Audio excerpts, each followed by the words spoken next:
Hi, I'm back. Okay, I thought something was going on. Yes, thank you. So, yes, good morning, Convener and Cabinet Secretary. I wanted to, in terms of the stirring up section, touch on the issue of defences and the defence of reasonable behaviour. The Cabinet Secretary will be aware that, in fact, there have been calls to see this fleshed out a bit in the body of the bill itself. To further clarity, and I just wonder if the Cabinet Secretary could give his thoughts on that. Thank you for the question.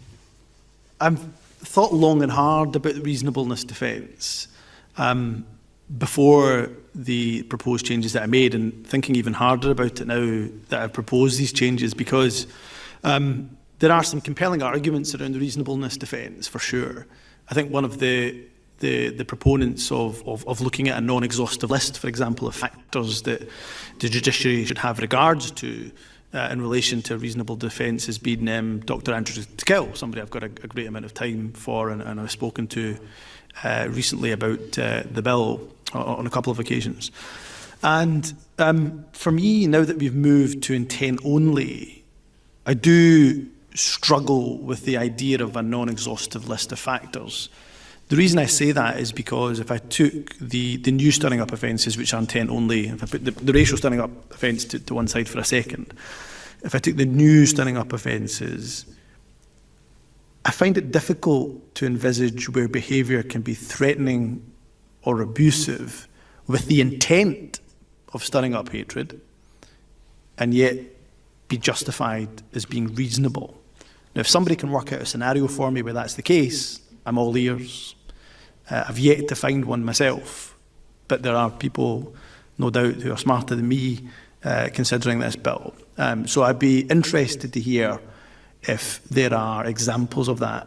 So in that regard, I'm still considering the reasonableness defence. I'm certainly all ears. I've got a lot of sympathy for those that think it's worth having, as I say, a non-exhaustive list. But as a mere point of practice or operation, I'm not sure that I could envisage behaviour that would be, as I say, threatening or abusive with the intent of stirring up hatred, but yet be reasonable. I thank the Cabinet Secretary for his answer. I mean, I am aware that the reasonableness test actually already exists without exhaustive or non-exhaustive definition in statute, but obviously we're looking at this particular bill. One other question at this point, if I may, Convener, concerns this broad area of defences and looks at the issue of the private dwelling house conversations. And of course, this has attracted, under the freedom of expression concerns, quite a number of comments. And I just wonder what further thought the Cabinet Secretary may give to this specific issue. He will be aware of concerns that have been raised that what you say in your own home should not really be in subject of engagement with criminal law, and that's one view being put across. I would imagine that there are other views, and it would be interesting to hear the Cabinet Secretary's thinking. Yeah, as always, I caveat this by saying we'll listen to the evidence as it comes forward. I did meet with the Christian Institute, which are one of the organisations, I think, at the forefront of asking the government to consider a dwelling defence. And their argument is such that the dwelling defence exists in the 1986 Act, and therefore the removal would weaken protections, and somewhat goes to what the convener was talking about in terms of erring on the side of caution when it comes to freedom of speech. My concern with the dwelling defence is I suppose, in point of principle and policy, that again, if I looked at the new standing up offences that are being created, as a parliament, stroke even as a society, are we comfortable with giving a defence and law to somebody whose behaviour is threatening or abusive? And let's just give an example, which is intentionally stirring up hatred against Muslims. Are we saying that that is justified because it is in the home?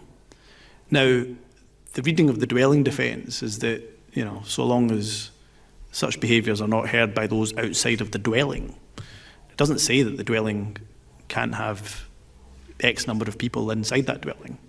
But also actually the effect of threatening or abusive behaviour with the intent of stirring up hatred, the effect that that could have on other family members, children in particular, is pretty insidious. And are we saying that as a society we're comfortable with no criminal sanction being applied to people because that is being done in the confines of their dwelling, whereas if they stepped out into the street outside of their house, then that would be a criminal offence? I'm just not convinced as a point of policy or principle that it's one that I agree with, but I'll continue to keep an open mind.